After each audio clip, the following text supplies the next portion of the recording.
Peu des différentes parachas qu'on a passées, Bereshit, Noach, peut-être un peu Lech Lecha, on va voir.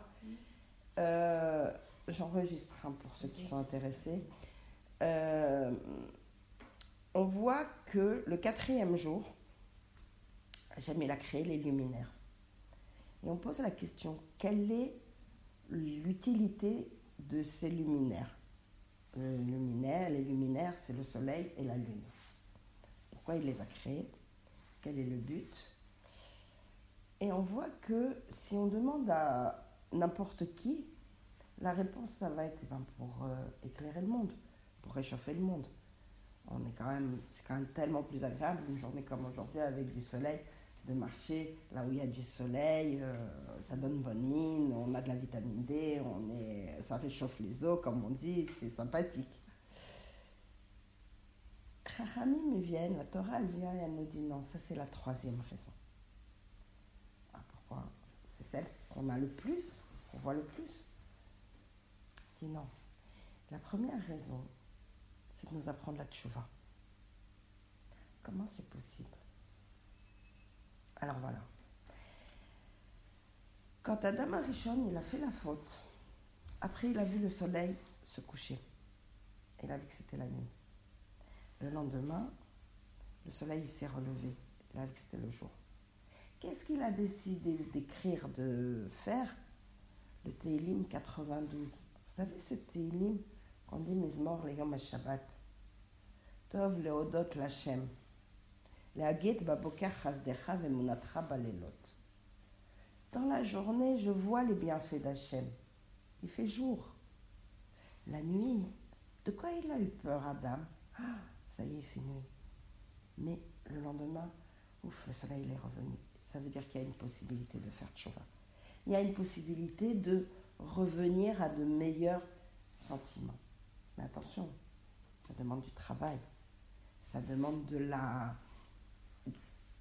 l'envie, de la ténacité, parce que sinon, ça veut dire quoi? De se dire, bon, de toute façon, voilà, c'est du passé, et puis c'est tout. Non, ça ne suffit pas.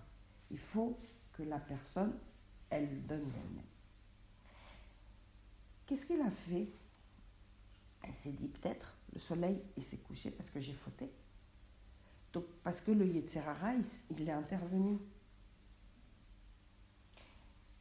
Et on voit que ce Yetzer Hara, même s'il est nécessaire au monde, parce que si Akadosh Baruch Hu, il l'a créé, c'est qu'il a son utilité, nous, on doit faire attention comment le contrôler.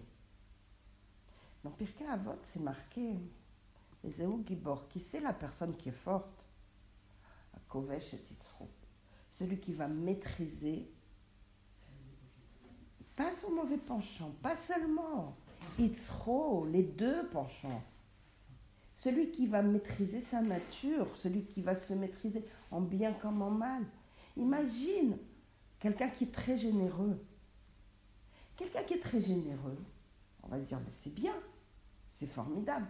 Mais s'il ne maîtrise pas cette générosité, il va être ruiné. Il risque de tout perdre. Il risque de s'épuiser. Donc même dans le positif, il faut savoir se maîtriser, il faut savoir contrôler. On ne peut pas contrôler que le négatif. Et le négatif, il ne faut pas l'annihiler complètement, il ne faut pas l'éteindre complètement. Il faut aussi savoir qu'il y a besoin un petit peu. La paresse, c'est un petit peu nécessaire, sinon on s'épuiserait au travail. Donc il faut de temps en temps dire, allez ça y est, aujourd'hui je suis paresseux, je vais dormir à 11h du soir au lieu de dormir à 3h du matin. Ok? C'est pour sa santé, c'est pour se sentir mieux. Aujourd'hui, j'ai besoin d'être un peu égoïste. Ça veut dire quoi un peu égoïste? Ne pas se laisser trop envahir par les autres. C'est un travail aussi à faire. Pourquoi c'est un travail? Parce que parfois, on a l'impression de se sentir coupable, de culpabiliser par rapport à cette attitude. Et on voit qu'il faut faire attention jusqu'où on doit faire attention à soi et jusqu'où on doit faire attention aux autres. Chez qui on le voit? Noir. Noir, qu'est-ce qu'il fait? Hachem, il lui dit, construis une arche. Je vais faire le déluge. Je vais détruire le monde. Qu'est-ce qu'il fait, Noir? Il va dans le bois et pendant 120 ans, il va construire et tout. Prie un peu pour les autres. Ça ne sert à rien, ils ne veulent pas faire, tu vois. Ça ne fait rien. Prie, qu'est-ce que ça va te coûter? Je ne vais pas réussir. Ce n'est pas ton problème à toi de réussir ou pas. C'est marqué dans la Mishnah, Lo alecha amlacha ligmor. C'est pas sur toi, c'est pas dans ton obligation à toi de terminer le travail. Par contre, attention, tu n'es pas exempté de le commencer. Essaye. Quelqu'un, il vient vous demander de l'argent pour, on va dire, Achnasat Kala, pour aider une jeune fille à se marier, d'accord? Et il vous dit, voilà, on a besoin de récolter 20 000 euros, on va dire. Vous allez donner une somme. Mais après, qu'est-ce que vous allez faire une fois que vous allez donner la somme? Vous allez vérifier, est-ce qu'ils ont bien récolté les 20 000 euros? C'est plus votre problème. Vous avez participé à la mitzvah. Kadosh Baruch Hu, il va vous compter comme c'est que vous avez fait la mitzvah de tzedaka pour Achnasat Kala, pour une jeune fille qui va se marier. Après que la somme, elle soit complète ou pas, c'est entre les mains d'Akadosh Baruch Hu. On ne peut pas être curieux, quoi. On peut pas dire, vous avez le droit. C'est que tu as donné, tu dis, super, au moins ils ont la somme, elle va pouvoir se marier comme il faut. C'est la curiosité de te dire, est-ce que tu as participé? Tu as le droit maintenant. Maintenant, la difficulté, c'est quoi? Imagine, tu te dis, voilà, j'ai donné, mais ils n'ont pas eu la somme. Alors, ça ne sert à rien ce que j'ai donné. Non, ça ne sert pas à rien. Parce que peu importe. Et de toute façon, même s'ils n'ont pas eu les 20 000 euros, ça ne fait rien. Même s'ils ont eu, mettons, 16 000 ou 15 000 euros. Eh bien, c'est déjà ça. Ça fait que chacun à son niveau, il a essayé de... Chacun à son niveau, il a essayé de faire la mitzvah. Et après, le reste, on sait que c'est un Kadosh Baruch Hu qui va l'aider. On dit ça, c'est la grande différence par rapport à nous, les juifs, et par rapport à, mettons, un non-juif. C'est-à-dire que nous, quand on va faire une mitzvah, on ne va pas chercher à savoir, par exemple, je fais une mitzvah pour obtenir ça. On dit, certaines personnes, elles font, et si elles n'ont pas ce qu'elles veulent, alors elles estiment que ça ne sert à rien ce qu'elles ont fait. Nous, non. Ce n'est pas notre manière de penser. Nous, on fait, et après le reste, c'est entre les mains d'Akadosh Baruch Hu. On doit travailler. Bien sûr que tout le monde doit travailler. Mais en vraie vérité, est-ce que c'est grâce au travail que j'ai fait que j'ai quelque chose dans mon assiette? Pas du tout. Regarde les animaux, ils mangent. Il n'y a aucun animal qui travaille. Que je fasse cette ishtadlout, que je fasse ce travail pour pouvoir, on va dire, masquer le miracle, très bien. Pour en revenir à Bereshit avant la faute, on n'avait pas à travailler. Les animaux, ça devait être nos serviteurs. On prenait, on mangeait, on avait tout bien, sans rien à faire. On n'aurait eu rien d'autre à faire. Pas rien, évidemment. On aurait eu pu faire que Torah et Mitzvot. Mais que Torah et Mitzvot. Quand est-ce qu'on a eu ce moment de répit, entre guillemets, après la sortie d'Égypte? Ou à Kadosh Baruch Hu, qu'est-ce qu'il faisait? On était nourris, logés, blanchis. Il faisait tomber la manne. On avait le puits de Myriam. On avait les nuées de gloire qui permettaient de nous protéger, de laver nos vêtements. Les vêtements, ils grandissaient avec nous. Il fallait avoir quelque chose qui nous plaisait, parce que toute la vie, le même. Fallait le sac, c'est vide. Fallait. Ou tu mets rien dedans, mais c'est pas grave. Donc, c'était quelque chose qui nous permettait de se rendre compte que oui, on pouvait vivre que par la volonté d'Akadosh Baruch Hu. Alors pourquoi on s'est mis à travailler? Parce que c'était une nécessité. Parce que c'est Akadosh Baruch Hu qui a voulu qu'on travaille. Il a voulu qu'on rentre en Eretz Israël et qu'on cultive la terre. Parce que c'était aussi une nécessité d'apprendre que on peut avoir cette émouna tout en travaillant, tout en ayant l'impression de faire quelque chose. Et deuxièmement, tu ne peux pas vivre toute une vie en étant dépendant. La personne elle a besoin d'une certaine satisfaction de se dire « je suis capable de m'assumer ».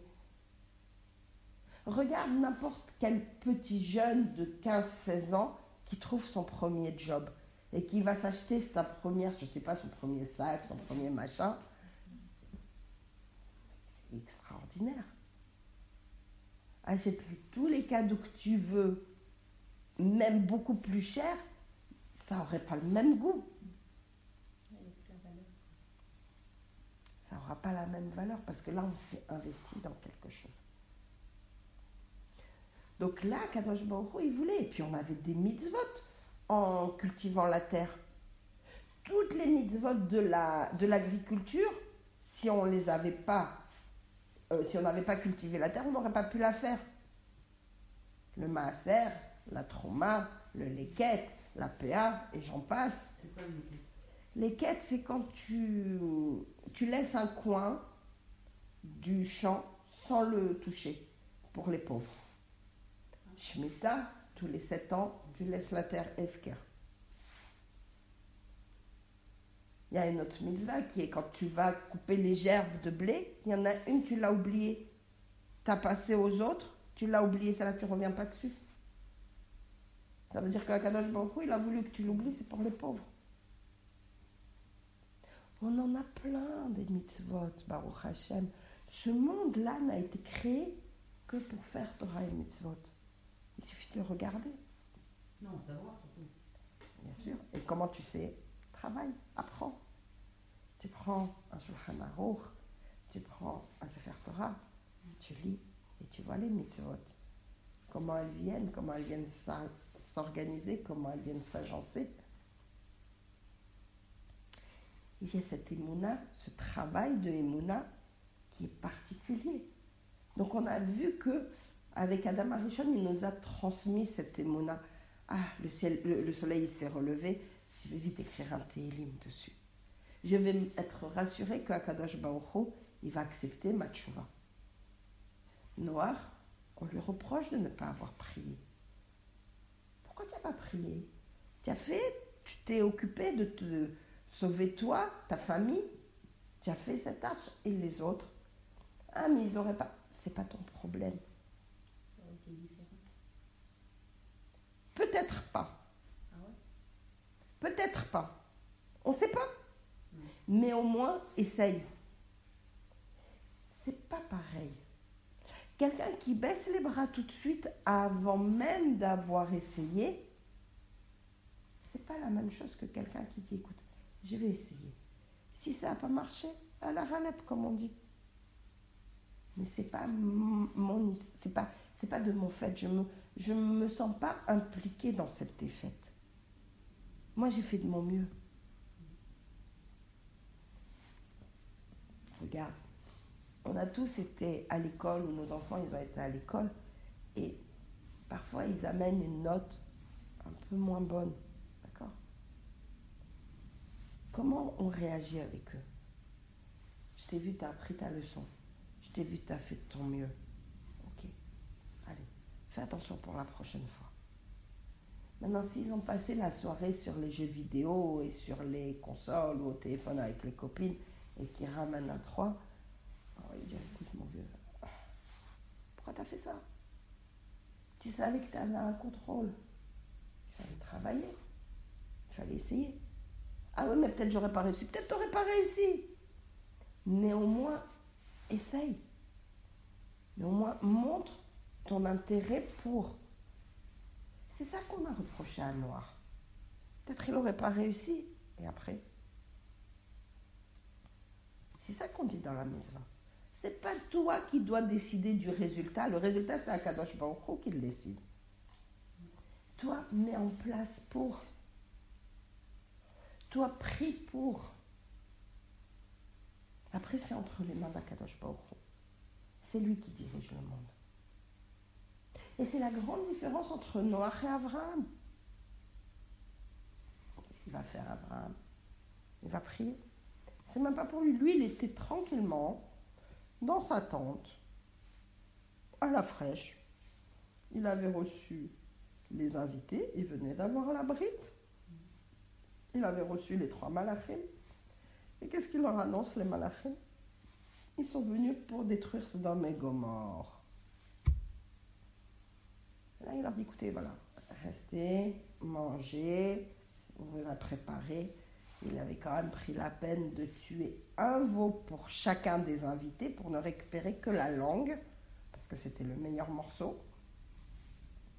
Et il leur a préparé quelque chose un festin. Et qu'est-ce qu'il fait, lui?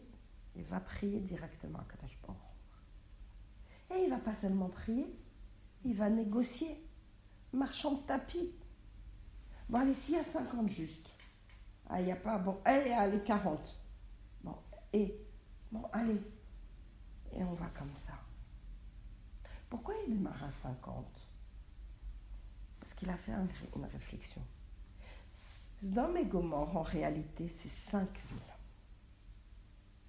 Il s'est dit, s'il y a 10 justes par ville, pour les sauver, ça fait 50. D'où il a pris 10?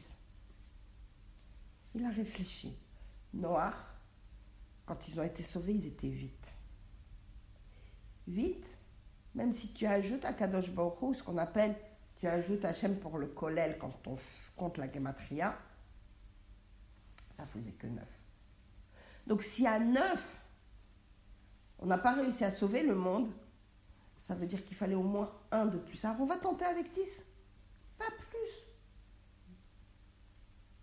Et c'est pour ça que quand il est arrivé au moins 10 justes, il n'y a pas... Après, Hachem lui a dit, bon, qu'est-ce qu'on fait maintenant? Bon, écoute, sauve au moins Lot et sa famille. Au moins cela. Il ne pouvait pas rester... De quoi tu te mêles? Non. Rester assis quand on voit quelqu'un souffrir. C'est pas juif. C'est pas de chez nous. Et c'est toute cette force qu'on a de travailler notre émouna. De se dire, ok, Kadosh Baruch Hu, il a mis le mal sur terre, il a mis le Yetzer Hara sur terre. Mais moi, je veux le contraindre, ce Yetzer Hara. Je veux le contrôler. Comment, même quand je vois quelqu'un d'autre souffrir, je vais agir pour lui. De quoi tu te mêles? Pourquoi tu vas te mettre dans des galères comme ça? Pas trop posé, tu viens d'avoir la bride, t'es fatigué. Non. Non. Tu te rends pas compte là-bas, ils vont avoir des souffrances terribles. Mais c'est des réchaïm. Quand on lit ce qu'ils ont fait, on se dit, mais qu'est-ce qu'on a besoin de s'inquiéter d'eux? Ok? Ah non, mais on ne te demande pas de t'inquiéter d'eux, on ne te demande pas d'aller les voir, on ne te demande pas de te préoccuper d'eux. Mais on te dit, peut-être s'il y a des tzadikim, au moins on essaye de sauver les tzadikim. Et là, quand Akadosh Baruch Hu, il promet, il lui dit, t'inquiète pas, il n'y aura aucun tzadikim, à part Lot et sa famille. Ceux-là, on les sauve. Ceux-là, on les préserve. Peut-être s'il n'avait pas prié, on ne les aurait pas préservés. Peut-être on aurait dit, ok, allez. On dit quand le Malach HaMavet, il détruit, il a le droit de détruire dans une épidémie, par exemple, il ne réfléchit pas celui-là c'est un tzaddik, celui-là c'est un rachat. Il a le droit de tout détruire.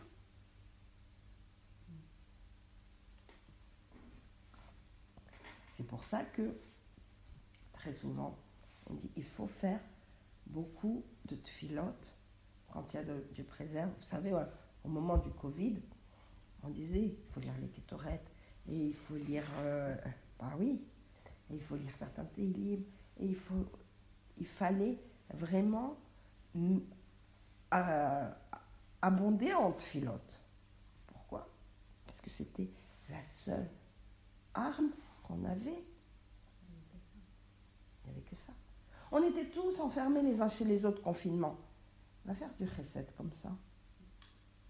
Quelle mitzvah tu pouvais faire? Mais après, quand on arrivait à trouver, on pouvait, tiens, celle-là, elle ne peut pas sortir, alors on lui fait un peu des courses. Celle-là, elle ne peut pas, bon, allez, on l'appelle. Celle-là. Il fallait trouver des petits moyens de contourner la difficulté pour pouvoir quand même. Mais le plus grand chesed, la plus grande bonté, c'était les tfilotes, c'était les télim qu'on lisait pour essayer d'éradiquer que les choses, on puisse reprendre une vie normale. Et on dit, voilà la différence entre Noach et Abraham. C'est-à-dire que Noach, lui, il s'est contenté de vivre selon la nature. Moi, Hachem m'a dit de faire ça, je fais ça. Hachem m'a dit de me comporter comme ça, je me comportais comme ça. Pourquoi tu n'as pas prié? Hachem m'a pas dit de prier. Mais prends un esprit d'initiative. Il n'avait pas ce niveau noir. Il avait un niveau extraordinaire. On voit que de noir, le début, qu'est-ce qu'on va dire de noir? Que c'était quelqu'un qui avait quoi comme descendance? Shem, Ham, Yafet, c'est le nom de ses enfants, pas seulement. C'est le nom de ses midotes. C'est le nom de son trait de caractère. C'est le nom de son comportement. Shem, il avait un bon nom, il avait une bonne renommée. Ham, quand il faisait les choses, il les faisait avec chaleur, avec enthousiasme. Yafet, ses actions, elles étaient belles. Et pourtant, ça ne suffisait pas. Ça n'a pas suffi pour sauver le monde. Pourquoi tu n'as pas prié? Peut-être tu aurais réussi. Et peut-être pas. Fais au maximum. Considère que tu vas y arriver. Tu n'y arrives pas, après coup, tant pis. Mais au moins, tu as ce sentiment du devoir accompli. Abraham, lui, il a été un cran au-dessus. Abraham, c'est le modèle du chesed. Je fais tout ce que je peux. Là, ils sont loin, je ne vais pas aller m'occuper, je n'ai pas un tracteur pour tous les mettre dans un camion et les emmener ailleurs. Déplacement de population. Qu'est-ce que je fais? Je fais ce qui est en mon pouvoir. D'accord, je vais aller négocier avec Dieu directement. Je vais aller prier avec Dieu directement. Mais tu as tes invités, c'est des malachim, c'est pas mon problème. Je vais aller prier avec eux. Et je vais réussir au moins à sauver Lot et sa famille. Et comment il était rassuré? 3 malachim y descendent.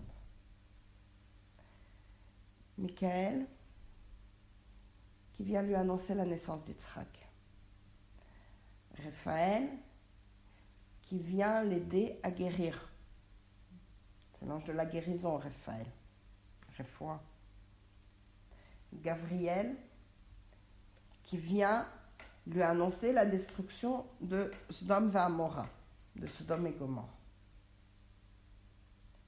Mais alors, qui c'est qui va sauver maintenant ceux qui sont à sauver? Et là, sur place, qu'est-ce qu'on va dire? Écoute, on n'a pas besoin de renvoyer un 4e ange. Raphaël, il est là. Raphaël, c'est celui qui guérit et c'est celui qui sauve aussi. On va dire, Gabriel et Raphaël, vous allez les deux à Sodome et Amora pour pouvoir sauver Lot et pour pouvoir détruire la ville. C'est-à-dire qu'une fois sur place, une fois sur terre, Raphaël il reçoit un 2e ordre de mission. C'était quasiment la même mission. Il avait déjà été formé pour. Donc, on apprend de là comment la tfila, elle peut changer le monde. C'était pas prévu. Un ange ne vient sur terre que pour une seule mission. La Raphaël, on lui dit non, t'en as une deuxième maintenant. Comment ça? Mais moi, je suis venue que pour une. Moi, mon travail, c'est que pour un. Non, on lui dit non. Abraham, il a prié. Abraham, il a prié, on lui exauce sa prière au moins d'une manière. Comment toi, tu vas la faire? Ah, d'accord. C'est pour ça qu'on dit que la nature, elle obéit au tzaddik. C'est pour ça qu'on dit tzaddik gozer v'Hashem mekayem. Le tzaddik, il décide et Hachem, il accomplit. C'est quoi ce manque d'humilité? Ça s'appelle pas manque d'humilité. Comment ça fonctionne? Très simple. Lis ton Pirkei Avot. Qu'est-ce qui est marqué dans Pirkei Avot? Celui qui va effacer sa volonté pour la volonté d'Akadosh Baruch Hu, alors Hachem, il va faire en sorte que lui, on lui fasse sa volonté à lui. Et donc il va effacer la volonté des autres devant sa volonté à lui. Et alors, c'est quoi la volonté d'Akadosh Baruch Hu? C'est de faire Torah et mitzvot, c'est de faire des tfilot, c'est de faire des mitzvot, du chesed, peu importe quel mitzvot. C'est ce qu'il faisait Abraham à vie. Il avait effacé sa volonté à lui. Il était au 3e jour de la Mila. Un être humain normal, bon maintenant, c'est des bébés, mais en général, imaginez un adulte au bout du 3e jour d'une opération, qu'est-ce qu'on a envie de faire? Laisse-moi me reposer. Laisse-moi reprendre des forces. Abraham, il met tout ça de côté. Il dit non. Je fais passer l'intérêt des autres avant mon propre intérêt. Je vais passer l'intérêt d'Akadosh Baruch Hu avant mon propre intérêt. Qu'est-ce qu'il aime, Akadosh Baruch Hu? Qu'est-ce qu'il aime, Hachem? Des prières.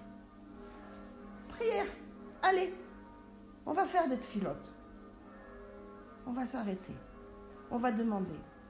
On va considérer que c'est Hachem qui dirige le monde parce que c'est la vérité. Mais mets-toi ça bien dans la tête. Et ça a été la différence de degré entre Noach et Abraham. Noach, on lui a donné un plan d'exécution. Il ne s'en est pas éloigné. Comme si au moment où on lui avait donné son travail, il était seul maître à bord. Abraham, il a dit non. On m'a donné une information. Ok? Mais je vais aller voir le responsable de cette information, négocier avec lui pour lui montrer que c'est lui qui va prendre la décision, certes, mais que moi j'ai envie qu'elle soit différente. Il fera ce qu'il voudra, mais moi je prie. La force de la prière, c'est ça. C'est cette émouna qu'on met dans cette prière, dans ces téhilim qu'on va lire. Le fait d'être d'accord, de ne pas être responsable du résultat, de ne pas être certain du résultat, mais d'être certain d'une chose, que moi, au moment où je prie, je glorifie Dieu. Je considère que c'est lui le seul maître à bord. Et ça a été ça l'erreur de Noach. Pourquoi il n'a pas prié? Pourquoi au moment où on lui a donné son ordre de mission, il n'a pas dit attends, on va essayer de voir si on peut trouver autrement à faire. Peut-être qu'il ne savait pas. Tu as raison. Il a voulu peut-être pas savoir non plus. Tu as raison aussi. Pourquoi il n'a pas voulu savoir? Parce qu'il ne voulait pas faire plus. Il ne voulait pas faire plus parce qu'il savait que les gens ils se moquaient clairement de lui. Imagine, c'était quelqu'un qui construisait un bateau, qui disait la terre elle va être recouverte d'eau et qui construisait ça mais au fond d'une forêt. là où il n'y a pas d'eau, les gens ils prenaient pour un fou. Il essayait de leur faire tchouva, mais les gens ils... Comment tu veux après prier pour quelqu'un qui te traite de fou? Comment tu as envie après d'aider une personne comme ça? Sans compter que les avérotes, mais elles étaient indicibles. C'est pas la peine de développer maintenant parce que c'est vraiment affreux ce qui était fait. Mais on dit que même les animaux, ils avaient été corrompus. Donc, comment tu veux prier pour ça? C'est pas ton problème. Noach, il s'est dit, à juste raison, ils n'ont pas envie de faire tchouva, on ne va pas prier pour eux. Non, tu as raison. En même temps, tu as raison. En même temps, de prier, ce n'était pas pour eux. C'était pour toi. D'apprendre à ne pas chercher à faire de mal à l'autre, même s'il est pourri. Comment on sait? Il a payé le prix. Pendant 1 an qu'il était enfermé dans la Teva avec ses fils, qu'est-ce qu'ils ont fait? 24 heures sur 24, ils étaient au service des animaux.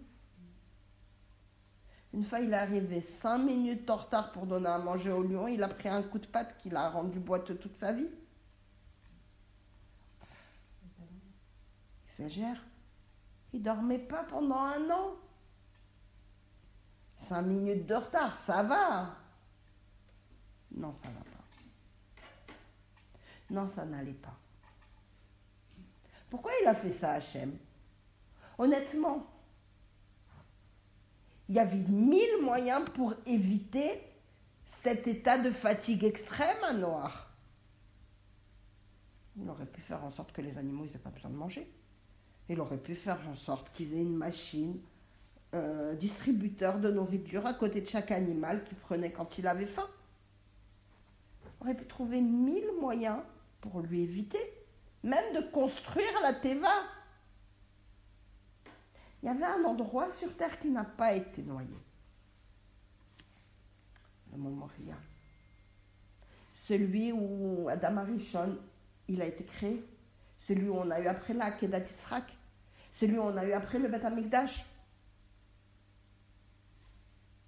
Ils n'étaient pas nombreux, hein. On aurait pu leur dire, écoutez, vous savez quoi, vous allez là-bas. Vous allez avoir, tranquille, manger, dormir, etc. Pourquoi enfermer dans un bateau comme ça? Parce que Noach, il avait besoin d'apprendre. Il avait besoin d'apprendre ce qu'était la émouna, ce qu'était le chesed. Il avait besoin de comprendre que tout vient d'Akadosh Baruch.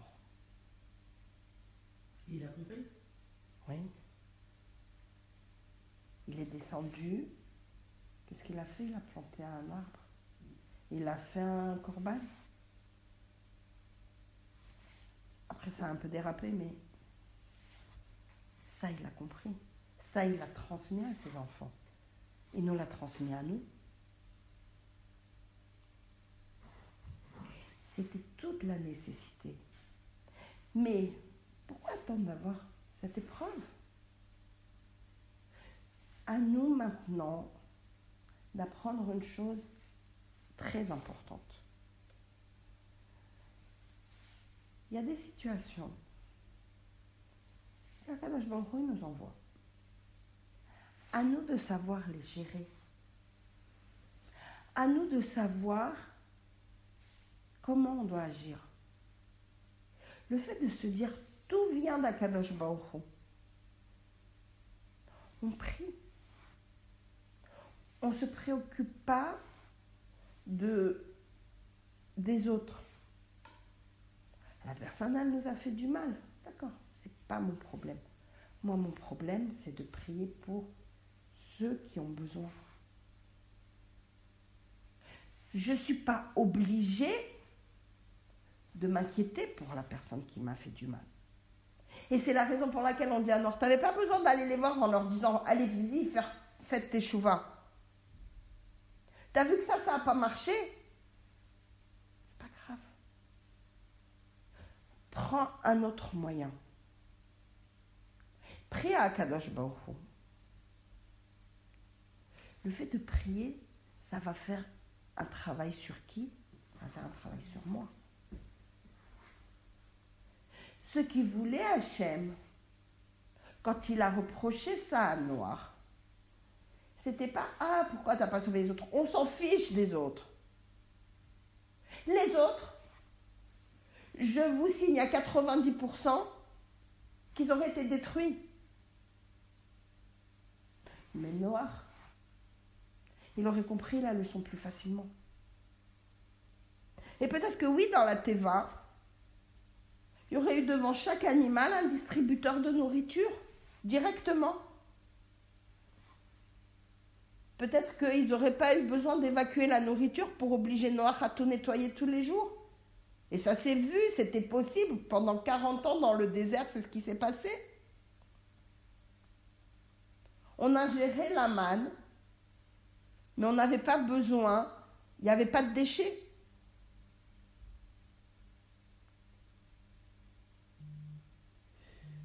Toute la force de notre vie sur Terre, c'est de grandir notre spiritualité. Et ça, de quoi on le voit? Des luminaires. Le soleil, la lune, qui viennent, qui sont des ministres d'Akadosh Baruch Hu, qui sont des ministres d'Hachem, qui vont éclairer le monde et qui vont nous permettre de voir la grandeur d'Hachem. Alors après la lune, elle est devenue plus petite, il y a des explications, il y a des raisons, etc. Elle reprendra sa forme initiale après à la venue de Mashiach. Mais en dehors de ça, leur présence sur Terre, c'est de réellement nous permettre de pouvoir lever les yeux au ciel, de pouvoir grandir dans notre émouna. Regardez quand Moshe Rabbeinu, il était sur la montagne pendant la guerre contre Amalek. Vous croyez que c'est parce qu'il avait les bras levés vers le ciel que les Béné Israël y gagnaient? Quand il avait les bras baissés, les Béné Israël y perdaient, honnêtement. C'est quoi? C'est de la magie? C'est quoi? C'est n'importe quoi. Ça n'a aucun sens. Si, ça a du sens. Quand lui, il avait les bras levés vers le ciel, les Béné Israël, ils regardaient vers Akadosh Baruch Hu. Et ils se concentraient sur leur émouna. Quand ils baissaient les bras, ils n'avaient plus ce contact. Et on dit c'est pour ça que Yoshua et Uri ben Hur, ils ont aidé Moshe à garder les bras en l'air en lui mettant des grosses pierres sous les bras. Pourquoi? C'était fatigant, c'est normal.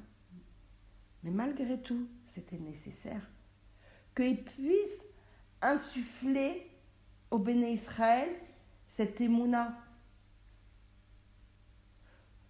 Quand on vient sur terre, qu'est-ce qu'on nous dit de faire? La première des choses, qu'est-ce qu'on dit tous les matins? Modani, lefanecha, melech chai vekayam, shechzarta benishmati, bechemla rabba emunatecha. À chaque jour, on parle de cette émouna. Quand on voit les 13 articles de Maïmonide, Anima Amin, je crois, ce besoin d'avoir confiance en quoi? En Kadosh Baruch Hu. Non, il faut se rapprocher à quelque chose. Quelque chose. Ou à quelqu'un. Quelque chose, quelqu'un, tu as raison. Mais regarde un bébé. Un bébé, il naît. Il a d'instinct cette confiance, cette sérénité quand il est dans les bras de ses parents. Un bébé dans les bras de sa maman, il est tranquille, il est apaisé. D'ailleurs, ils sont filous les médecins, parce que quand ils doivent faire un vaccin, qu'est-ce qu'ils disent? Attends madame, tiens ton bébé dans les bras. Le bébé est tranquille, il se dit ça va, je risque rien, et tac, il reçoit la piqûre. La maman, elle va pas dire non, ça va pas, non, tu vas pas piquer mon fils. Elle va dire au contraire, vas-y, parce que c'est pour le soigner, c'est pour l'aider. Nous, notre émounal doit être à ce même niveau. On est dans les bras d'Akadosh Baruch Hu. On a une confiance telle en lui que on sait que rien de mal ne peut nous arriver. Oui, mais pourtant on a des épreuves. On a des vaccins. On a des vaccins. Le Covid, c'était un vaccin aussi. On a des situations qui vont nous être un peu plus difficiles à vivre, certes. Mais t'en fais quoi? Cette souffrance que tu as, à toi de savoir la sublimer. La différence entre une personne qui va tomber en dépression et une personne qui ne va pas tomber en dépression en dehors des problèmes chimiques, de corps, etc. Et honnêtement, quand je dis une personne qui va tomber en dépression, ça ne veut pas dire qu'elle ne doit pas se faire aider médicalement. C'est indispensable. On n'a pas le droit de jouer à ça. Par contre, comment elle peut s'aider psychologiquement et mentalement à Kol et Tova? Rabbi Akiva, c'est ce qu'il disait toujours.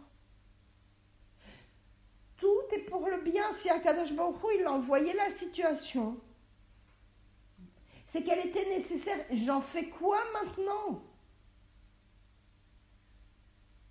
Regardez toutes ces fondations, toutes ces associations qui sont créées. Pour prendre un exemple, Grégory Le Marchal, l'association qu'on a fait pour lui contre la mucoviscidose. Je ne sais pas moi, Princesse Margot contre les cancers, et j'en passe. C'était des gens qui avaient besoin justement de sublimer leur souffrance.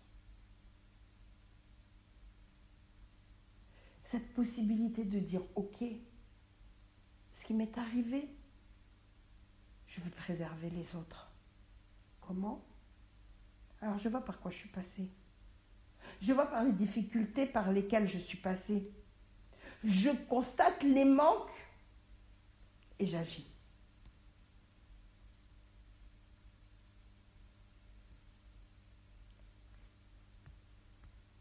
On n'est pas tous obligés de créer des fondations et des associations.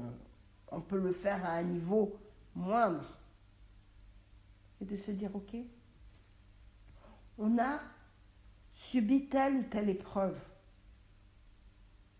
Il y a les Teilim, il y a la Tfila, il y a la Emouna, il y a le Chesed. Il y a des mitzvot qui vont nous permettre de nous rapprocher d'Akadosh Baruch Hu.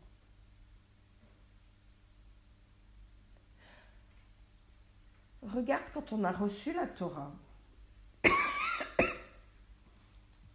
Il y avait sorti d'Égypte, il y avait des unijambistes, il y avait des personnes qui étaient sourdes, il y avait des aveugles, il y avait des personnes qui leur manquait tel ou tel membre. Il y avait des gens malades. Qu'est-ce qu'il fait Akadosh Baruch Hu avant d'envoyer la Torah? Toutes ces personnes, toute cette population qui veut se rapprocher de lui, il les guérit toutes. À ce moment-là, il n'y avait que des gens en bonne santé. Comment on sait? Rohem et Takolot. Ils ont été capables de voir, donc il n'y avait pas un seul aveugle. Kolot, c'est des voix qu'on peut entendre. Donc il n'y avait pas une seule personne sourde. Ils étaient tous debout. Ça veut dire qu'il n'y avait pas que des gens qui avaient des problèmes de jambes. Ils n'avaient pas de problème, ils étaient guéris à ce moment-là. Ça veut dire que comment tu peux sublimer ton épreuve en te rapprochant d'Akadosh Baruch Hu. La douleur, elle va s'estomper. L'événement, il sera toujours le même. Quand Noach, il n'a pas prié, quand Abraham, il a prié, l'événement, il était le même. C'est quoi la grande différence? T'en fais quoi?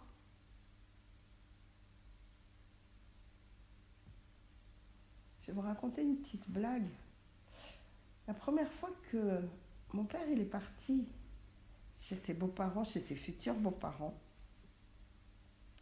il est rentré et ce soir-là, je ne sais pas, par inadvertance, ma grand-mère a brûlé le repas. Pas brûlé vraiment, mais il avait un peu attaché, donc il y avait un petit goût. Elle était gênée la première fois qu'elle reçoit son futur gendre. C'est pas top, quoi. Bon, elle sert, sans dire je suis désolée, ça a brûlé ou quoi. Elle dit advienne que pourra. Il mange.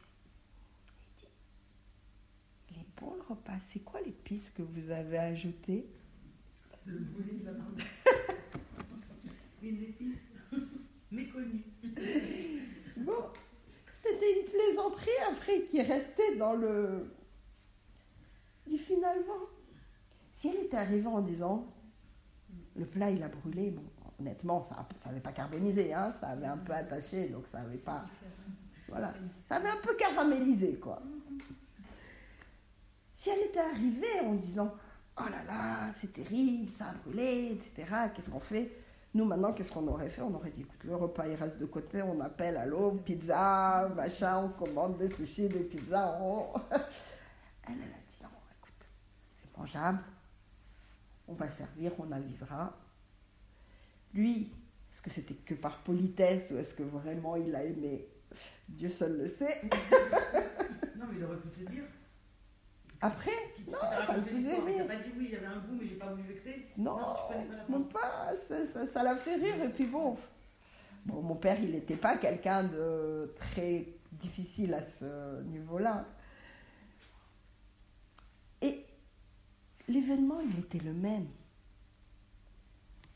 On a tous eu à gérer une marmite qui est un peu accrochée, un petit goût de brûlé ou le sel en trop, quoi. Qu'est-ce que je fais de cet événement? Donc là, je voulais raconter un peu sous forme de boutade sympathique, marrante, mais on a tous d'autres valises à porter. Et j'en fais quoi? Parfois, avant d'avoir à réagir avec sa propre valise, peut-être qu'on voit autour et on se dit, mince, là, il y a une situation qui me touche. Viens, je vais agir. Avant, c'est pas que par peur d'être impacté, mais viens, je vais réagir. Ça a été la force d'Abraham. Abraham était tranquille chez lui. Qu'est-ce qu'il avait besoin d'aller prier pour Sodome et Amora? Qu'ils sont détruits, et bien qu'ils soient détruits, c'est mon problème. Moi, j'envisageais pas d'y aller. Non, Abraham, il a dit non. Je sens qu'il y a des gens qui vont souffrir, ça me fait souffrir. Ils avaient déjà, en ce temps-là, comment on dit ça, l'intérieur de dire je pense aux autres. Comment dire merci, chercher l'inquiétude. L'inquiétude? Mais ils l'ont toujours eu. Pourquoi spécialement en ce temps-là? Parce que c'était la création du monde et donc Adam il est venu, il n'y avait pas autant de monde, il n'y a pas autant de population, c'est pas comme maintenant. Et il n'y a pas autant de religion, il y a pas, donc pourquoi ça lui est venu et peut-être pas noir, il dit est-ce qu'on avait déjà cette intelligence de penser à l'autre? Bien sûr. Bien sûr. C'est normal. On a été créé comme ça même? Évidemment qu'on a été créé comme ça. Mais bien sûr, Et je peux te dire que Adam, il a été créé avec encore plus de midot. Et Noach, il les avait, ces midot, simplement il ne les a pas exploités. Et Abraham, on l'a prévenu, clairement. Ça veut dire les anges, ils sont venus les prévenir. Il a reçu un message, au lieu de recevoir un message Facebook, Twitter ou quoi, il a reçu des malachim qui sont venus directement chez lui. Donc oui, bien sûr. Il s'est dit, Ezeu chacham, alomed mikol adam. J'ai une information, j'en fais quoi? Qui c'est l'intelligence? C'est se dire, j'ai entendu quelque chose, j'en fais quoi? À quoi ça va me servir? Pourquoi c'est venu jusqu'à mon oreille? Si Hachem ne voulait pas qu'Abraham il intervienne,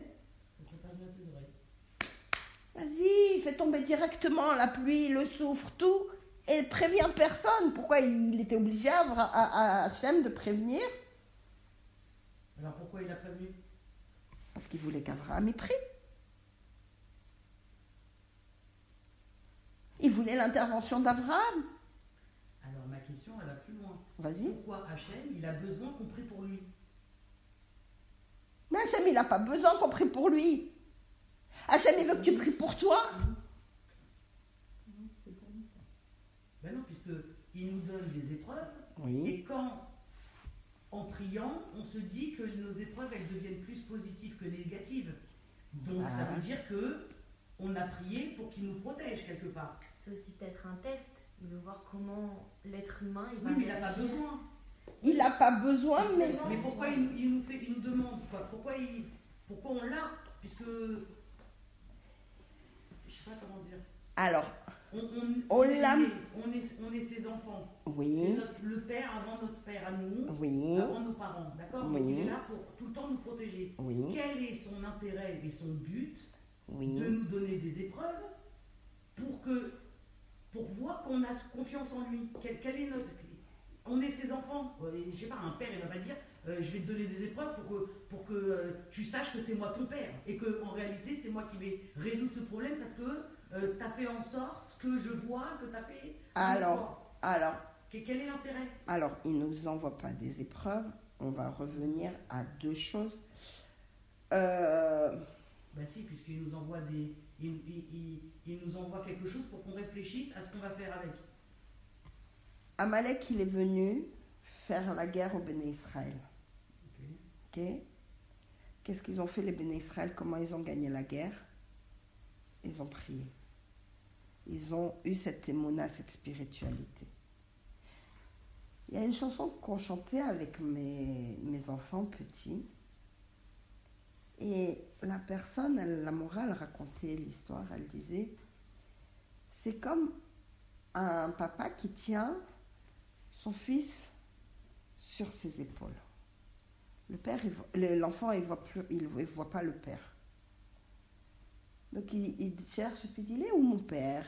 Il est où mon père? Tu veux savoir où il est ton père? Je suis là.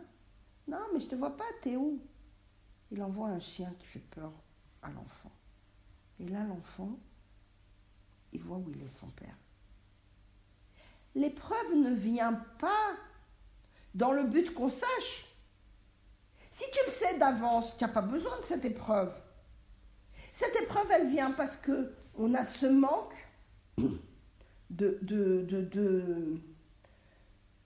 émouna, ce manque de spiritualité. Après, il y a des épreuves, tu es obligé de passer par là. Il n'y a pas le choix. Ça fait partie de ta vie. Et t'en fais quoi de ces épreuves?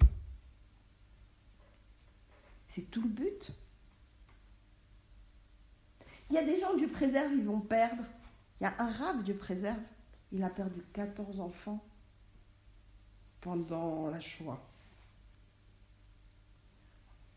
On l'a dit, mais c'est horrible. On dit oui. Mais au moins, maintenant, il savait, je ne sais pas s'il est encore de ce monde, comment consoler, Dieu préserve, un parent qui avait perdu un enfant. Mais c'est horrible. Oui. Oui. Ouais, mais on ne peut pas avoir une épreuve difficile pour se dire que, en vrai, ça peut être, c'est pire chez l'autre parce que Je t'ai pas dit qu'il fallait penser ça, attention. Quand je cuisine et que je me coupe un doigt, j'en ai rien à faire de savoir que l'autre, il a eu le bras cassé. Moi, j'ai mal à mon doigt. Attends, je m'occupe de me soigner mon doigt et je me dis pas, c'est pas grave, je vais laisser le sang couler parce que l'autre, il a le bras cassé. Non, non, non. J'ai mal, je me soigne. Mais par contre, une fois que je me suis soignée, je ne reste pas à regarder mon doigt en disant c'est terrible, je me suis coupé le doigt. il vaut mieux un doigt qu'une main. Je me dis, bon, grâce à Dieu, le doigt, il va se réparer, je vais pouvoir l'utiliser demain, après-demain, le temps que la poêle repousse. Puis c'est tout. Et je vais dire, Baruch Hashem. C'était que ça, c'est pas pire. Il y avait une histoire de 2 marchands qui ont couru pour attraper un bateau. Hein? Il y avait une épine par terre, il se l'est rentré dans le pied. Quoi? Et j'ai perdu, j'ai pas réussi à avoir mon voyage et tout. Au bout d'une semaine, il retourne au port pour essayer de trouver un autre bateau, il entend que le bateau qu'il devait prendre avec son copain, il a coulé. Tout est mort, corps et bien. Il fait une grande fête. Ouais, grâce à Dieu. Cette épine, elle a sauvé la vie. Parfois, une épreuve. Pourquoi ça m'est arrivé à moi? Pourquoi lui, c'est pas arrivé à l'autre ou... Eh oui, on n'a pas de réponse. C'est très...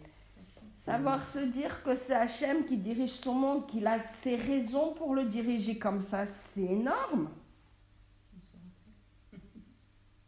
Tu le sauras après 120 ans. Ici, c'est le monde où on a plein de questions. Oui. D'accord? Exact. Après 120 ans, on n'a même pas besoin des réponses. Ah bon? Ça va être clair. Non, on te dit ici, de ce monde, toutes les mitzvot que tu fais, quand tu es en haut, non, il n'y a pas de jugement de ce que tu n'as pas fait de bien, parce que d'ici, de ce monde, tu as fait que le bien. Je l'ai entendu ce matin. D'accord. Alors, oui, J'ai entendu ce matin sur un cours. très bien. Elle dit que tout ce que tu fais en bien ici, tu n'auras pas besoin d'être de... Tu n'auras pas besoin de quoi? Tout ce que tu as fait ici en mitzvot, que ce soit le lâcheur anara, C'est pas, ouais. tout ce que tu fais ici, en haut, il n'y a pas de jugement. Des mauvaises choses que tu as pu faire, parce que tu n'as fait que le bien. Alors, je n'ai pas écouté le cours, donc je ne peux pas clairement dire. La question, la difficulté, c'est la suivante. C'est que tu es jugé par rapport à ce que tu fais, les mitzvot que tu fais, et par rapport aux mitzvot que tu voulais faire. C'est pas grave. Tu voulais faire. Je te donne un exemple. Une personne, elle veut aller rendre visite à un malade à l'hôpital. Elle arrive, les heures de visite c'est à 8h, elle arrive à 8h03. On lui dit non, tu rentres chez toi, tu n'as pas le droit de rentrer visiter le malade. La mitzvah, elle est quand même. La mitzvah, on te la compte comme si tu avais été rendre visite au malade. Oh, mais effectivement, tu ne l'as pas fait. Tu as fait tous les efforts. Tu as voulu faire. Tu as été empêché. Je sais pas, moi, tu es arrivé à 7h30 et l'ascenseur, il a été bloqué pendant une demi-heure, tu étais coincé dans l'ascenseur. N'importe quoi. On te compte la mitzvah. Ce bien que tu n'as pas fait, malgré tout, on te le compte comme si tu as fait du bien. Par contre, attention, tu as voulu dire du lachon hara de quelqu'un. Et tu as une extinction de voix, tu n'as pas pu. Mince alors. On ne te compte pas comme si tu voulais dire. Il faut faire toujours attention en fait. Bien sûr. Il faut faire attention à tout. Après, grâce à Dieu, Rabbi Shimon Bar Yochai, un jour, il a dit à Kadosh Baruch Hu, pourquoi t'as pas fait 2 bouches? Après tout, on a 2 yeux, on a 2 oreilles. Si on avait eu 2 bouches, ça aurait été bien. Une, on la réserve pour toutes les tfilotes, le Kodesh, l'étude de la Torah et tout. Et une, on la réserve pour le papotage, pour le reste, quoi. Voilà. La nappe de Shabbat et la nappe de la semaine. Après, il réfléchit. Il dit, on aurait utilisé les 2 bouches pour le papotage, de toute façon. Donc, mieux, une, ça suffit. Pourquoi ça? Pour dire, voilà, tout ce que Akadosh Baruch Hu fait, c'est toujours pour le bien. Même dans sa façon de nous juger, puisque tu parles de jugement pour après 120 ans. Il va nous dire, je fais toujours en sorte que, on va te rajouter des points, comme un prof, les Avdil, évidemment, sans aucune comparaison, comme un prof qui cherche.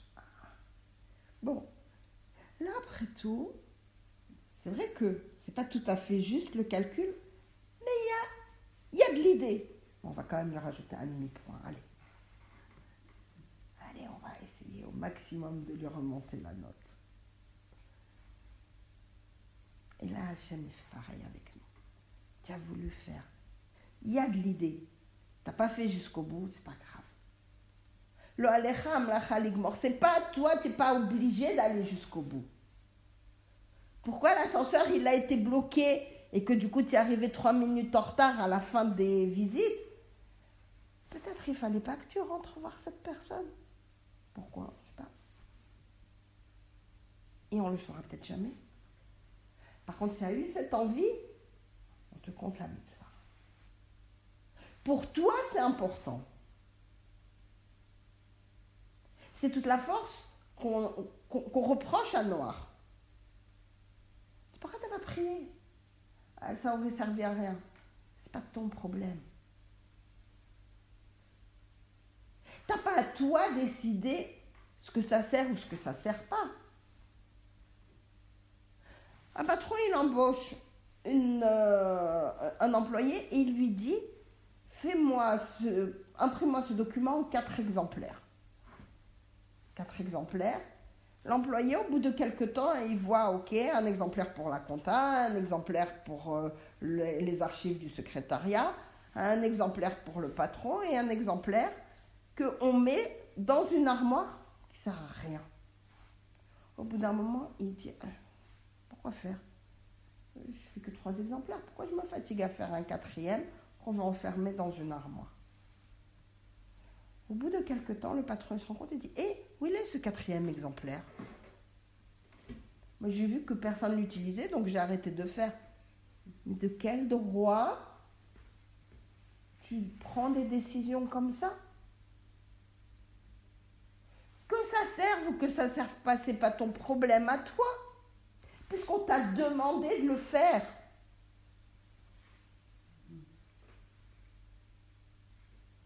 Donc en fait, tout ce qu'Hachem nous demande de faire, on doit le faire et on doit pas se dire Hachem, pourquoi? T'as compris? Il nous demande beaucoup de choses aussi. Hein. On a le droit d'interpréter chacun à sa façon, ou pas? Tu peux interpréter jusqu'à une certaine limite. Oui, par des petites actions. Tu peux interpréter l'étude, le fait d'étudier la Torah, le fait d'étudier du Moussar, tout ce qui est moral, éthique juive, ça peut t'aider à interpréter dans le bon sens. Parfois, il faut faire attention à notre façon d'interpréter, d'où l'intérêt aussi d'avoir des contacts avec des rabbanim, avec des gens qui ont un esprit un peu plus habitué à la Torah. Il y a une question qu'on s'est posée hier avec quelqu'un avec qui j'étudiais. Et regardez, on a des mitzvot dans la Torah totalement incompréhensibles. Ça n'a pas de sens. Les cendres de la vache rousse. Zot Chokat Torah. Ça, c'est un chok de la Torah. Shatnez. Ça n'a pas de sens. Le mélange de lin et de laine. Et ça n'a encore plus pas de sens que... Qui c'est qui porte du Shatnez? Le Kohen. Et c'est interdit. C'est marqué que celui qui porte le Shatnez, pendant 40 jours, sa tefila, elle n'est pas écoutée. Et on va lui dire au Kohen, vas-y, porte du Shatnez. N'importe quoi. On t'a pas demandé de dire c'est n'importe quoi. C'est la 4e photocopie qui reste dans l'armoire. Tu sais pas pourquoi ça, elle est là. Tu sais pas pourquoi c'est comme ça. La Kadosh Baruch Hu, il a décidé que c'est comme ça. On est dans ce monde, on voit qu'un petit bout du livre. C'est lui le créateur du monde. C'est lui Ribon Haolamim, le maître du monde, des mondes exactement. Lesquels? Tous. Ben, Le monde. oui, non, il y a... Ici, Olamazé, Olamaba. Oui, d'accord, 2, non, mais... Ah bah. Je pensais qu'il y en avait plus. Non, donc les mondes, oui, ici en haut. Ici en haut. Oui, d'accord. Voilà. Je n'ai pas connu de vie D'accord. dans Non, d'autres je me suis dit, planètes. Je connais pas. Les autres galaxies, ça tu vois avec, je sais pas moi, Star Wars.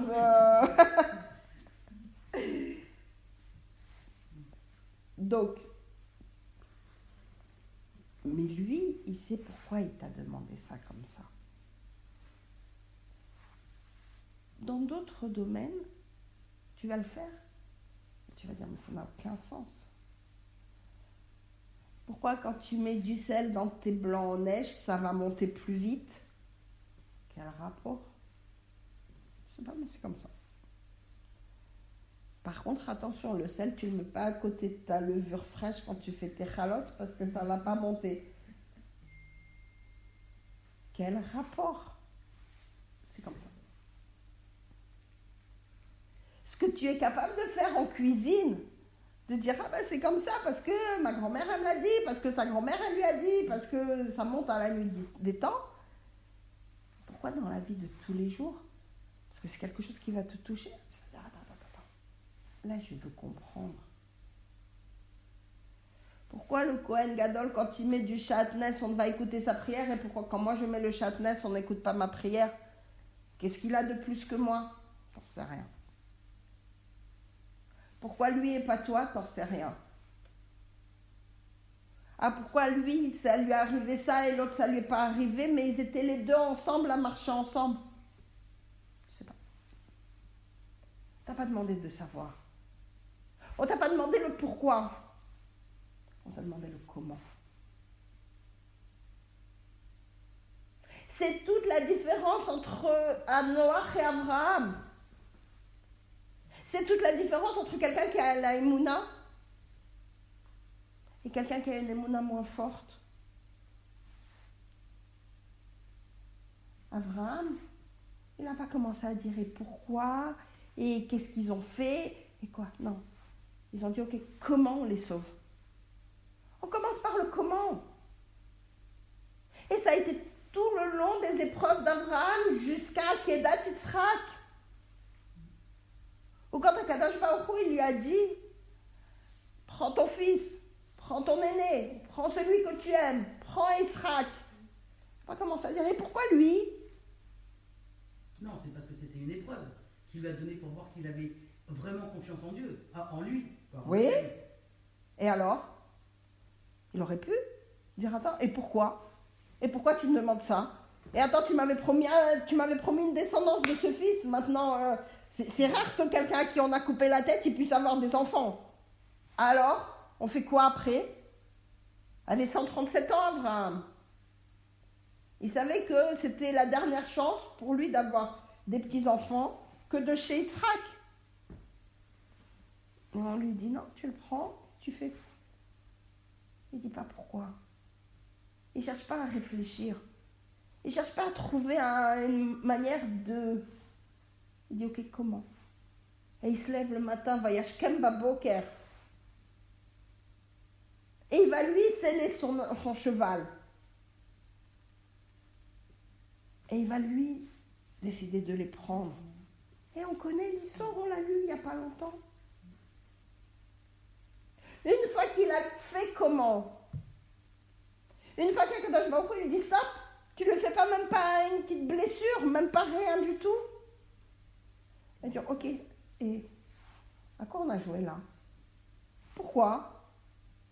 C'était quoi le but?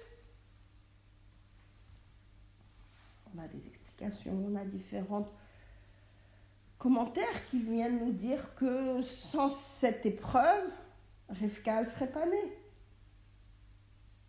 Pourquoi, comment, on peut développer, mais déjà... Maintenant, on peut comprendre que le pourquoi, ce n'est pas la question primordiale. Celui qui s'assoit et qui dit « pourquoi moi ?» Tout le monde a dit une fois dans sa vie « et pourquoi moi et pas elle ?» Bah, bien sûr que tout le monde l'a dit. Quoi, faut pas dire? Je n'ai pas dit qu'il ne faut pas dire, j'ai dit qu'il ne faut pas s'arrêter là. J'ai dit qu'il y a un temps pour pourquoi et il y a un temps pour comment. Faut dévier le C'est balèze hein, quand même. J'ai dit celui qui reste trop longtemps sur le pourquoi, Il va pas avancer.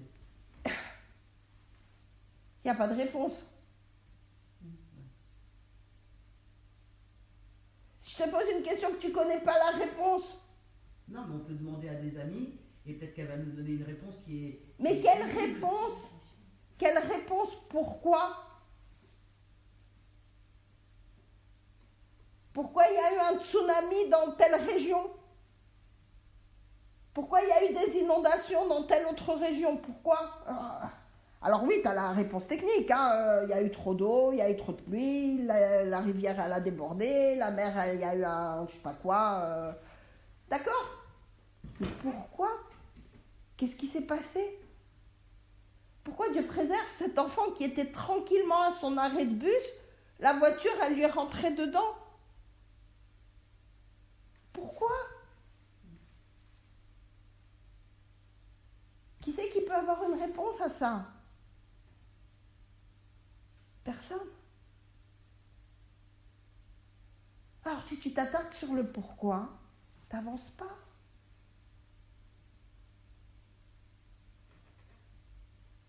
C'est violent.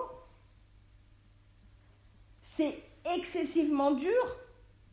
Donc tout ce que Hachem nous demande de faire, même sur une épreuve difficile, une épreuve qu'on reçoit qui est difficile, c'est rien pour se rapprocher de lui.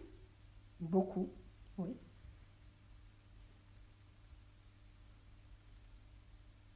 Oui. Mais pourquoi? On ne sait pas. Soit parce que la personne, justement, n'a pas suffisamment avancé comme elle aurait dû avancer. C'est une explication. Ce n'est pas souvent l'explication. Soit parce qu'elle devait passer par cette épreuve, ça fait partie de sa vie.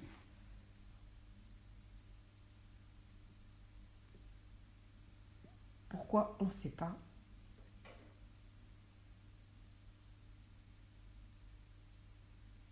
Pourquoi cet enfant il s'est fait écraser? Pourquoi un enfant il a été agressé? Il a fait quelque chose de mal? Évidemment que non. Pourquoi on a mis sur sa route un agresseur? On ne sait pas. Il n'a rien fait de mal.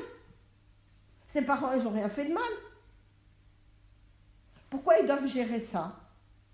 On ne sait pas. On ne le saura jamais. Mais quelle est la question fondamentale maintenant? C'est pas le pourquoi, mais c'est justement le comment. Comment on va s'en sortir de ça? Qu'est-ce qui va sortir de ça?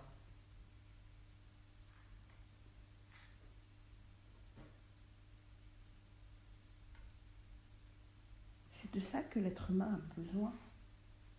Des fois, ça reste trop longtemps. Bien sûr. Ça peut rester très très longtemps.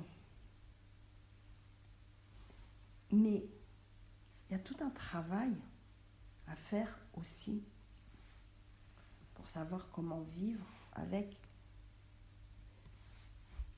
une personne qui a un accident et qui, Dieu préserve, elle perd ses jambes dans un fauteuil roulant. Toute sa vie, elle va rester dans le fauteuil roulant. Elle doit apprendre à vivre autrement. Qu'est-ce qu'elle fait? Elle dit, et pourquoi? Et c'est pas juste, et elle attend que... Non. Elle va organiser sa vie pour pouvoir faire quelque chose de ça. Il y en a, c'est devenu des grands sportifs. Il y en a, ils ont fait des exploits de je sais pas quoi, de nage, de je sais pas quoi. Pour montrer que, voilà, ils ont cette possibilité sublime, l'épreuve. Oui, mais c'est quoi le but? Ok, il a perdu ses jambes, maintenant il est champion de natation. Et Hachem, ça le satisfait de se dire, Non. parce que je t'ai envoyé cette épreuve, j'ai vu que tu as trouvé la force de te dire, bon, j'ai plus de jambes, maintenant, ben, je suis champion de natation. Hachem, voilà, tu m'as enlevé mes jambes, mais maintenant je sais faire ça. Et après... Il était peut-être déjà champion de natation, mais il a simplement continué. Ça, c'est une première chose. Une deuxième chose, le but d'Hachem, c'était pas d'enlever les jambes de cet homme. Le but d'Hachem, c'était pas de faire du mal à cet homme. Ok, pourtant, c'est pas arrivé. Le résultat est là. Mais malheureusement, comme je te disais, les accidents de la vie existent. Hachem, il est pour rien. J'ai pas dit qu'Hachem, il est pour rien. Je te dis que Hachem, il dirige le monde. On est d'accord. Donc il On est est d'accord. Oui. Et ben pourquoi tout ça? C'est des questions que je me dis. tu as raison de te poser les questions. Mais pourquoi? Quel est le but d'Hachem, puisqu'on est ses enfants et il est notre père et il est censé nous protéger? Pourquoi qu'à un moment donné on a des souffrances et qu'il voit qu'on souffre? Alors ok, c'est pour se rapprocher, mais après c'est quoi? On s'est rapproché, on a prié, on a fait de la bonté, on a aidé des gens, ok, et après ça va pas refaire. Ça ne fera pas venir la souffrance qu'on a eue avant. Ah non, ça c'est sûr. On est d'accord. Donc c'est quoi le but d'Hachem de nous avoir mis au monde? Alors là, tu passes à un niveau, alors je vais te répondre à un niveau, on va dire psychologique, on va peut-être dévier un petit peu. C'est ce qu'on va appeler la résilience. Cette acceptation de maintenant la vie n'est plus la même. Il y a un avant et après. Il y a forcément un avant et un après quand tu suis une épreuve comme ça. Qu'est-ce que tu fais de cette épreuve? Oui, mais j'ai pas compris c'est quoi le but d'Hachem. Mais ça, moi non plus, je ne le comprends pas. Ça va jamais, je crois. Mais personne ne le saura. Personne ne peut le savoir. D'accord. On n'est pas dans ses comptes.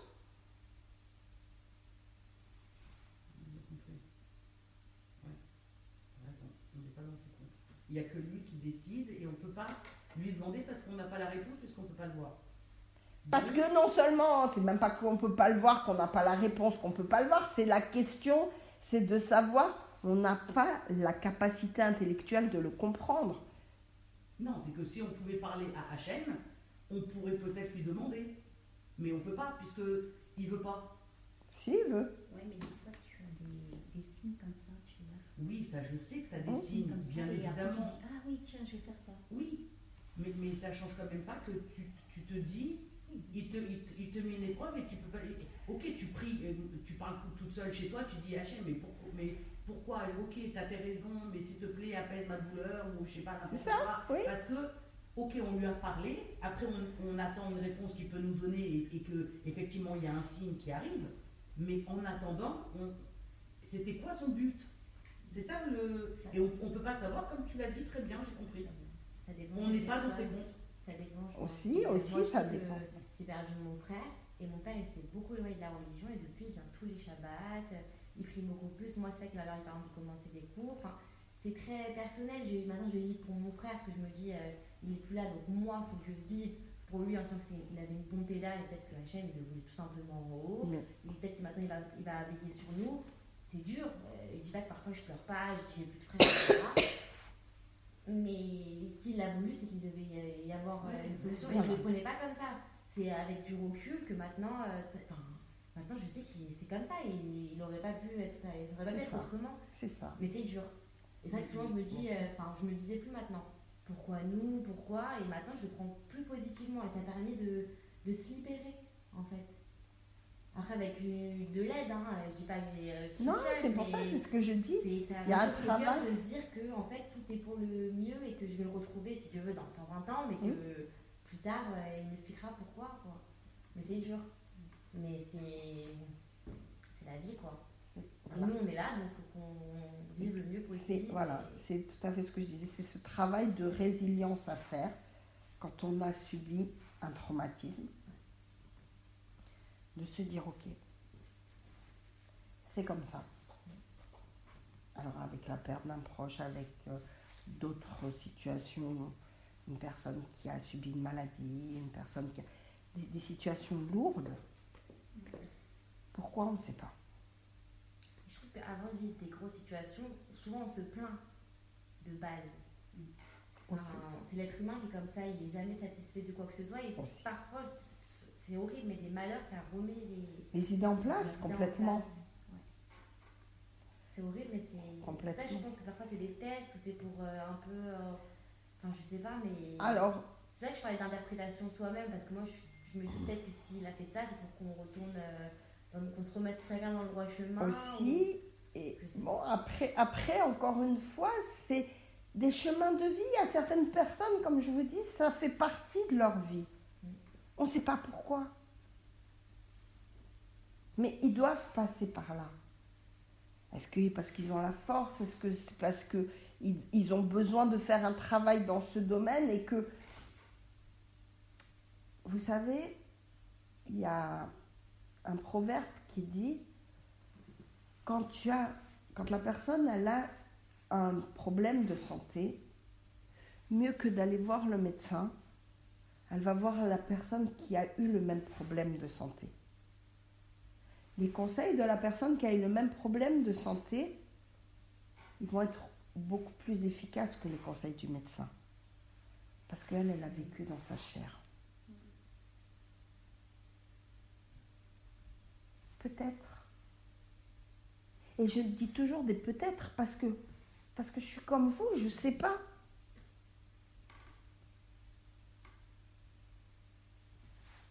Mais tous ces tzadikim, Noach, Adam, Abraham et tous les autres, et on pourra parler des Imaot aussi, bon, on va certainement le faire samedi soir avec les Akissous et peut-être après à d'autres occasions de cours. Mais toutes ces personnes-là, elles nous permettent, à nous, à notre niveau, d'avoir des exemples pour savoir comment réagir. Alors oui, c'est dur. Oui, on va pleurer, et après? Si Hachem ne voulait pas qu'on pleure, il n'aurait pas mis les larmes dans nos yeux. C'est pas grave. C'est salvateur aussi de pleurer, ça fait du bien. Ça fait du mal aussi, hein. Oui, c'est vrai. Tu sais, quand tu vas chez l'ostéopathe, parfois, il te fait un peu de mal, mais après, tu te sens mieux. Tu vas chez le kiné, il va te faire forcer un peu sur ton articulation qui te fait mal, mais c'est pour le bien. Après, évidemment, il y a pleurer et pleurer, il faut aussi faire attention. Et c'est pour ça que j'ai commencé, quand j'ai parlé des personnes qui sont en dépression, de dire, il faut faire attention, il faut aller chez les médecins, il faut se soigner, il faut se faire aider, parce que tu ne peux pas rester comme ça. C'est pas une baguette magique. C'est pas de dire à la personne, oh, tu as une dépression, c'est parce que tu manques de Emouna. Ça, c'est inadmissible. Que ce soit vrai ou pas, c'est même pas la question.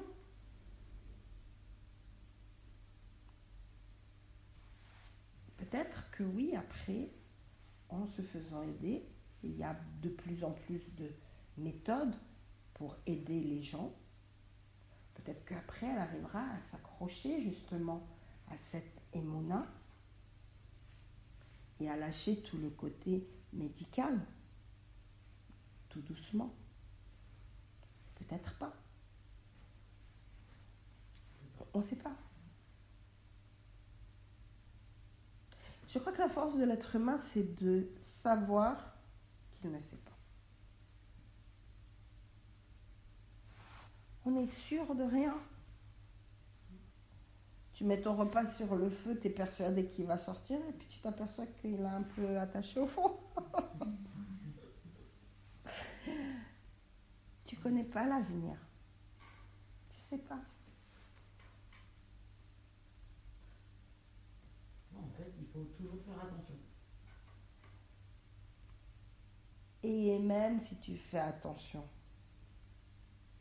il faut toujours se dire que tout ce qui vient, c'est Hachem qui l'a décidé. Et tu joues ta partie avec les cartes que tu as en main. C'est tout. Parfois, c'est plus difficile.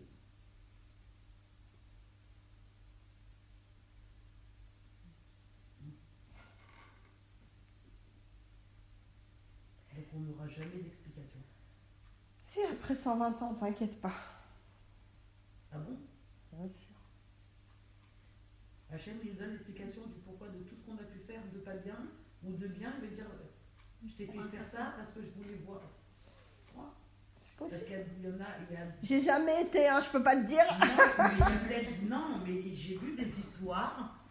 Là, la semaine, dans la vie juive, tu sais, il y a un catalogue. Une, elle est une petite jeune, vraiment jeune, même pas 20 ans. Hein. Elle a arrêté de respirer pendant 28 minutes. Ah, ça fait beaucoup, oui. Les parents, ils appellent les médecins, ils font les massages cardiaques. Pendant ces 28 minutes, elle est montée, elle a parlé à Hachem. Il fallait qu'elle avance dans la tsniout. Elle parlait de la tsniout dans le magazine. Elle a compris qu'effectivement, il fallait qu'elle prenne sur elle quelque chose. 28 minutes après, elle est redescendue.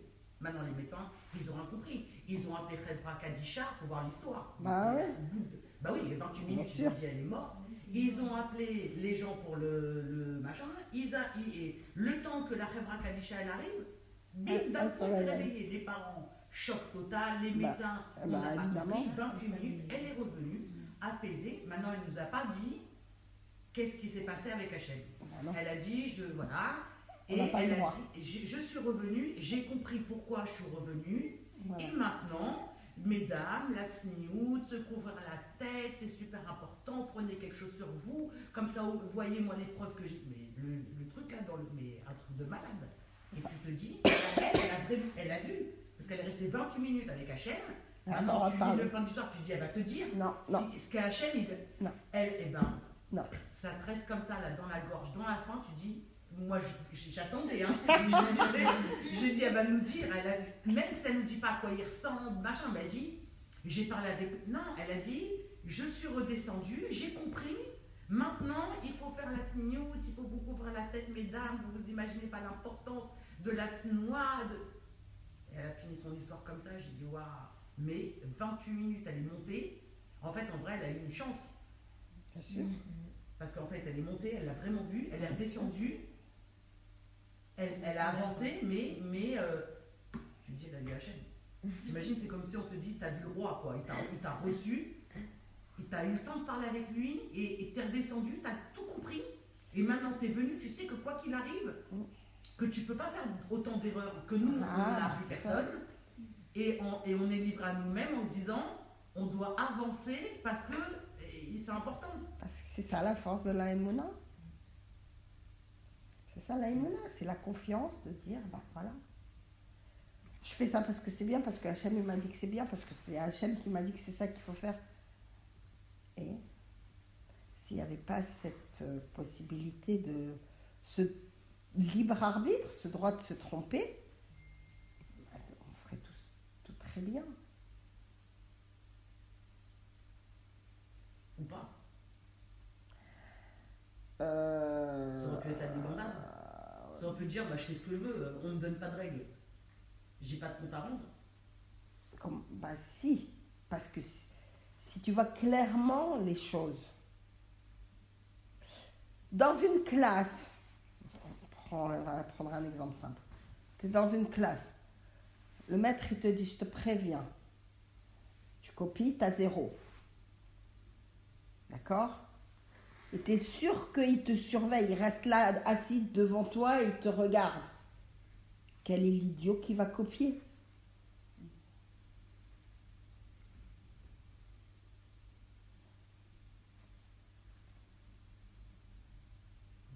La seule possibilité pour toi de copier, c'est de savoir que le maître, il va aller regarder ailleurs, ou il va aller, voilà, ou il va aux toilettes, ou n'importe. Donc quand tu sais que tu n'es pas surveillé, tu te dis, allez, c'est pas grave, je vais copier. Bon, c'est pas beau de copier, parce que comme j'enregistre, on ne sait jamais s'il y a des enfants qui entendent.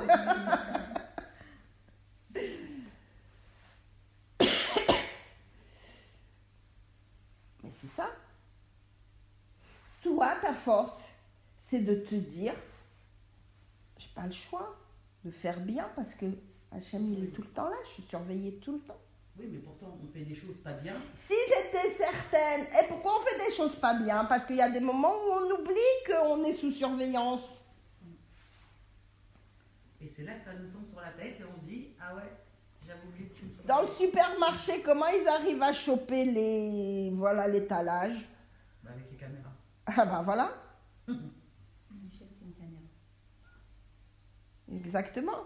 Il y a la caméra et pourquoi il y a des gens qui volent alors? Parce qu'ils oublient, ils ne pensent pas ou ils se disent, ah, la caméra, elle ne va pas me voir. Et bim, la caméra, elle te voit.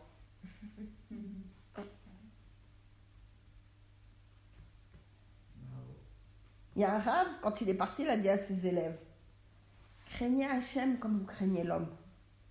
C'est quoi cette phrase? Quand tu sais que, voilà, on est assis tout ensemble là, ok?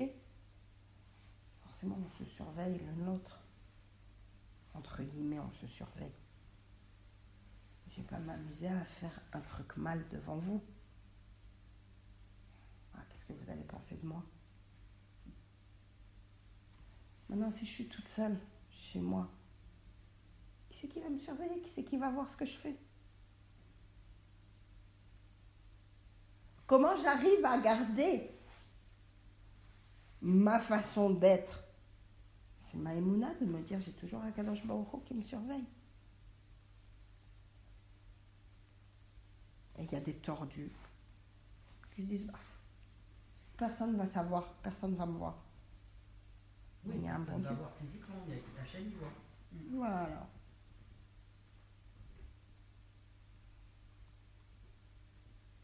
Super pro. Merci beaucoup. Voilà. Merci. Donc n'hésitez pas à venir tous les mardis si Dieu veut.